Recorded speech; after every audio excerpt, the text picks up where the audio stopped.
Sofie s-a trezit într-o dimineață și a descoperit că mama ei încă dormea. Acest lucru era foarte neobișnuit, deoarece mama ei se trezea întotdeauna înaintea ei. Când a încercat să-și trezească mama, a observat că nimic nu funcționa. Pe măsură ce orele treceau, mama ei a rămas adormită. Sofie a început să simtă că ceva ar putea fi în neregulă, așa că a sunat la singurul număr pe care îl știa pe de rost, 911. Care este urgența dumneavoastră? A întrebat operatorul 911. Acesta era singurul număr pe care îl știa să-l sune, deoarece mama ei îi spusese să-l memorizeze pentru situații de urgență. Lacrimile i-au umplut ochii în timp ce a făcut o pauză înainte de a răspunde. Mama mea a dormit toată ziua, a spus Sofie, inima bătându-i puternic în piept în timp ce vorbea cu operatorul. Operatorul 911 a fost șocat să audă o fetiță atât de mică de cealaltă parte a firului. A obținut rapid o imagine a situației și a trimis poliția și o ambulanță la adresa ei. Când poliția a ajuns la clădirea de apartamente, părea că intrarea era mai greu de realizat decât se așteptau. Știau că există un singur lucru pe care îl puteau face pentru a intra. Dar când ofițerii au reușit în sfârșit să pătrundă în casă, au fost șocați de ceea ce au văzut. Ce au văzut ofițerii? Și ce se întâmpla cu mama lui Sofie? Se va face bine? Erau doar ele două. Sofie, care avea doar 4 ani, și mama ei, Hannah. Tatăl lui Sofie nu a fost niciodată în peisaj. A plecat de îndată ce Hannah i-a spus despre sarcină. Dar nu le-a lipsit. Hannah s-a asigurat întotdeauna că Sofie este bine îngrijită. Diminețile erau momentul lor preferat al zilei. Se trezeau, mâncau împreună micul dejun, iar Hannah punea muzică și dansa în bucătărie cu fiica ei. Apoi, Sofie mergea la grădiniță, iar Hannah mergea la muncă. Dar astăzi era diferit, iar Sofie a simțit asta de la început. De îndată ce s-a trezit, a simțit că ceva era diferit la mama ei. Mama ei nu era veselă ca de obicei și abia putea să-și deschidă ochii. De obicei, Hannah oprea ceasul deșteptător, dar nu s-a mișcat de când a sunat. Sofie s-a ridicat să-l oprească și s-a așezat lângă mama ei, privindu-o. Trebuie să fie foarte obosită, s-a gândit Sofie. Era prea mică pentru a înțelege că ceva ar putea fi foarte în neregulă. Sofie s-a îmbrăcat și a mers în living, așteptând ca mama ei să o urmeze în curând. Dar mama ei nu a venit niciodată. Timpul a trecut, iar mama lui Sofie era încă adormită în pat. Sofie a pornit televizorul și a urmărit emisiunea ei de dimineață obișnuită, dar în cele din urmă stomacul ei a început să rumble. De ce nu se trezea mama ei și nu dansa în bucătărie ca de obicei? Așa că a decis să verifice din nou. Sofie a deschis încet ușa dormitorului mamei. Mama? A întrebat ea îngrijorată. Ești trează? Mi-e foame. Dar nu a venit niciun răspuns. A mers cu grijă la pat și s-a urcat pe el, chemând-o din nou pe mama ei. Acum începea să se simtă cu adevărat îngrijorată. Pe măsură ce mama ei nu răspundea, inima lui Sofie a început să bată repede, iar panică s-a ridicat în corpul ei mic. Lacrimile au început să-i umple ochii și s-a simțit neputincioasă. Nu știa ce să facă, dar acum știa că ceva era în neregulă. Mama lui Sofie îi spusese despre un număr pe care ar putea să-l sune dacă ceva mergea prost. Nu avea idee cine era acea persoană sau ce făcea. Sofie a alergat la parter, a luat telefonul și a încercat din greu să-și amintească acel număr. După un moment de intare, și-a dat seama. 911.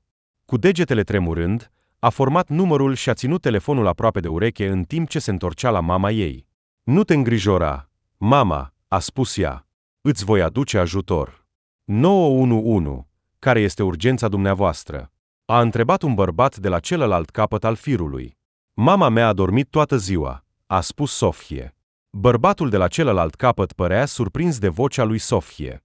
Care este numele ei, draga mea? A întrebat el cu bâlâândețe. Sofie, a spus ea cu încredere. Poți veni să mă ajuți? Ai spus că mama ta doarme toată ziua. Este tatăl tău pe aici, Sofie? A întrebat bărbatul. Nu, a răspuns Sofie. Suntem doar eu și mama mea. Dar ea nu s-a trezit în dimineața asta. Bine, Sofie, trebuie să rămâi pe linie. Bine? A spus operatorul. Unde este mama ta acum? Ea este în pat în camera ei, a răspuns Sofie. Bine, draga mea, faci foarte bine. Știi unde locuiești? Sofie i-a spus operatorului adresa ei și a așteptat. A rămas pe linie cu operatorul tot timpul, răspunzând la toate întrebările lui. El a întrebat dacă mama ei era rănită, dacă respira și alte întrebări importante. Dar a durat foarte mult până a sosit ambulanța. Sophie avea doar 4 ani și nu avea noțiunea timpului, dar simțea că ambulanța ar fi trebuit să fie deja acolo. Nu auzise nici măcar sirenele. A rămas lângă mama ei, oferindu-i cuvinte de încurajare, fără să știe dacă mama ei se va face bine. În cele din urmă, după ceea ce părea o eternitate, Sophie a auzit sirenele. A alergat în living pentru a aștepta sosirea lor. A putut auzi pași grei alergând pe scările clădirii lor de apartamente și oprindu-se în fața ușii lor. Sophie a auzit bărbați strigând: "Sunt aici!" Și ea a răspuns. Inima ei bătea cu putere în piept și nu mai experimentase niciodată ceva de genul acesta. "Sophie, trebuie să ne deschizi ușa!" a strigat cineva de cealaltă parte. Asta nu era atât de ușor pe cât credeau. Sophie era mult prea mică pentru a ajunge la mânerul ușii. A încercat să stea pe vârfuri pentru a ajunge la mâner, dar nu a reușit. Putea să-l atingă doar cu vârful degetelor. "Nu pot să ajung," a spus Sophie. Dar nu era pe cale să renunțe. Știa că trebuie să deschidă ușa pentru aci bărbați. Altfel, nu ar putea să o ajute pe mama ei. Era o cutie mică și neagră în mijlocul mesei de dinind. Sophie s-a urcat pe ea și a așezat cutia în fața ușii.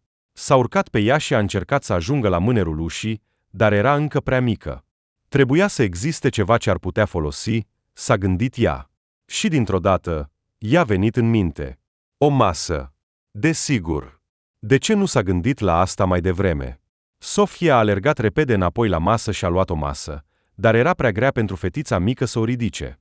A încercat să o tragă spre ușă, dar masa s-a prins de un covor și a început să se încline încet. Pe măsură ce masa începea să se încline, Sophie a căzut pe jos cu fața în jos.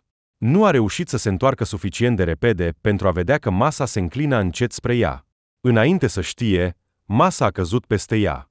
Sophie a strigat în timp ce lemnul și masa o prindeau pe jos. Din fericire, nu s-a rănit, dar nu mai putea să se ridice. Masa era prea grea pentru a o ridica.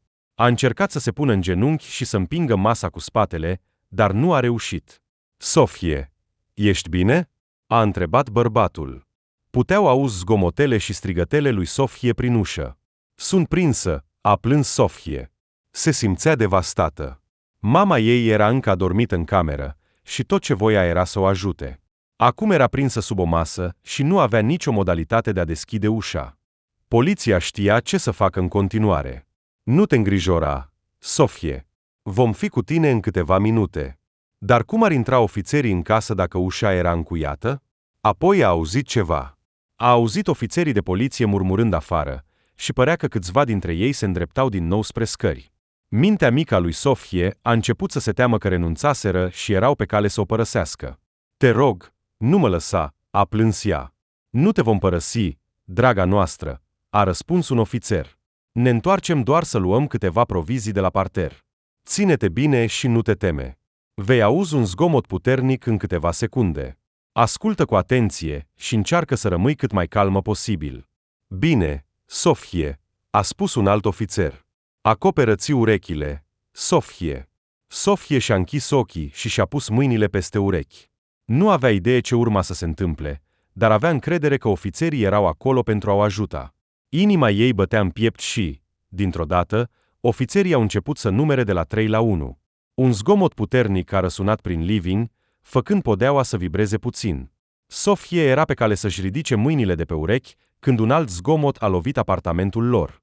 Sophie voia să vadă ce încercau să facă, așa că a deschis cu grijă un ochi. A auzit un al treilea zgomot și a putut vedea ușa mișcându-se puțin. Apoi și-a dat seama că încercau să spargă ușa cu ceva. Un al patrulea zgomot a fost dat în ușă și acum putea vedea cioburi zburând. Sophie a închis repede ochii din nou și a așteptat să se termine totul. Dar dintr-o dată, zgomotele s-au oprit. Sophie a deschis ochii și s-a îngrijorat să vadă că ușa era încă la locul ei. De ce s-a oprit când părea că spargerea ușii nu funcționa? Poliția trebuia să găsească o altă modalitate. Sophie putea auzi ofițerii de poliție vorbind între ei, dar nu suna promițător. Așa că a decis să preia lucrurile în propriile mâini. Se săturase să fie prinsă pe podea și voia să-și ajute mama. S-a uitat cu grijă în jurul ei și, dintr-o dată, Sofia a observat că picioarele mesei erau încă pe covor. A întins brațul pentru a vedea dacă poate să-și bage degetele între masă și covor. Și, spre surprinderea ei, a funcționat. Sofia a respirat adânc pentru că știa că partea următoare va fi foarte dificilă. Trebuia să-și adune toată puterea pentru a împinge piciorul. Nu reușise înainte, dar nu voia să renunțe. Sofia a numărat în minte și a dat mesei o împingere puternică. Spre surprinderea ei, masa a început să se miște și Sofia a fost în sfârșit liberă. A aplaudat pentru sine și a fost foarte mândră de determinarea ei. S-a dus imediat la mama ei pentru a-i spune ce a realizat. Dar, din păcate, mama ei încă dormea. Apoi, dintr-o dată, Sofia a auzit un zgomot puternic. A alergat în living pentru a vedea dacă poliția a reușit în sfârșit să intre. Și au reușit. Sofie a alergat în brațele unuia dintre ofițeri și i-a condus rapid la mama ei. În câteva secunde, apartamentul era plin de ofițeri de poliție și paramedici. Niciunul dintre ofițerii din jurul lor nu părea fericit. De fapt, păreau șocați. Paramedicii au grăbit-o pe mama lui Sofie pe targă. Sofie nu înțelegea de ce toată lumea era atât de grăbită să părăsească camera. Au pus-o pe Sofie și pe mama ei într-o ambulanță și au dus-o la cel mai apropiat spital cât mai repede posibil. Sofie știa că mama ei va fi bine îngrijită, dar nu se putea abține să nu se întrebe de ce poliția era atât de șocată când au intrat în casa lor. Știa că a făcut puțin haos, dar spera că nu era prea rău. Micuța nu știa că nu era vorba despre haos deloc. Era ceva altceva în apartamentul lor care explica totul, dar Sofie era prea mică pentru a înțelege. Va trebui să aștepte ca mama ei să se trezească, iar doar atunci poliția îi va explica totul.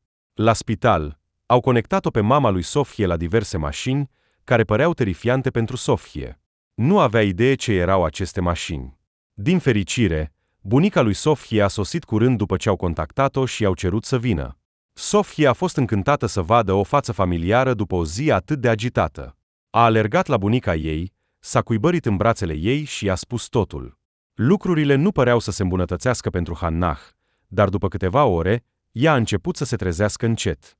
Hannah și-a mișcat capul dintr-o parte în alta și și-a deschis încet ochii.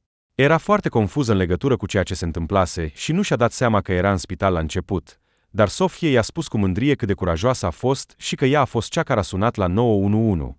La scurt timp după ce Hannah s-a trezit, poliția a intrat în camera ei. Au început să o întrebe ce s-a întâmplat, dar Hannah nu avea idee. Se dusese la culcare simțindu-se puțin rău, dar restul era foarte neclar. Ofițerii păreau foarte serioși și notau totul. Când ofițerii au reușit în sfârșit să intre în apartament, au observat imediat ceva neobișnuit. Era un miros specific care plutea în jur, dar nu o conectau încă la nimic. Totuși, de îndată ce au intrat în dormitorul lui Hannah, au fost șocați să-și dea seama că mirosul se înrăutățise, probabil venind de acolo.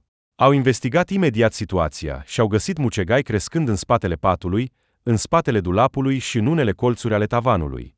Mucegaiul toxic se răspândea încet în întreaga casă și era probabil motivul pentru care Hannah era atât de bolnavă și somnolentă.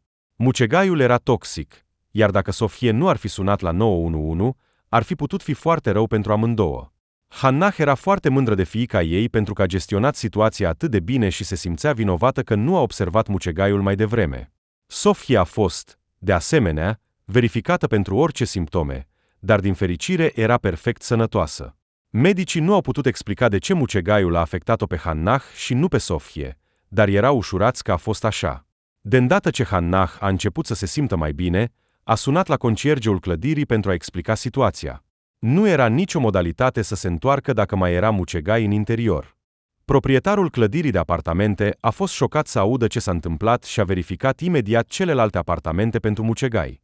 S-a dovedit că a fost o izbucnire semnificativă de mucegai în clădire și fiecare apartament a trebuit să fie curățat. A fost o operațiune mare care a durat câteva săptămâni pentru a fi finalizată. Toată lumea din clădire a fost șocată că s-a întâmplat asta și le-a trimis gânduri bune lui Hannah și Sofie. Sofie s-a schimbat pentru totdeauna după această zi plină de evenimente, dar într-un mod pozitiv. S-a simțit mai încrezătoare în cine era și mai independentă. A fost foarte mândră că și-a salvat mama. Mucegaiul nu a mai revenit în apartamentul lor, iar Sofie a crescut pentru a deveni paramedică, continuând să salveze vieți.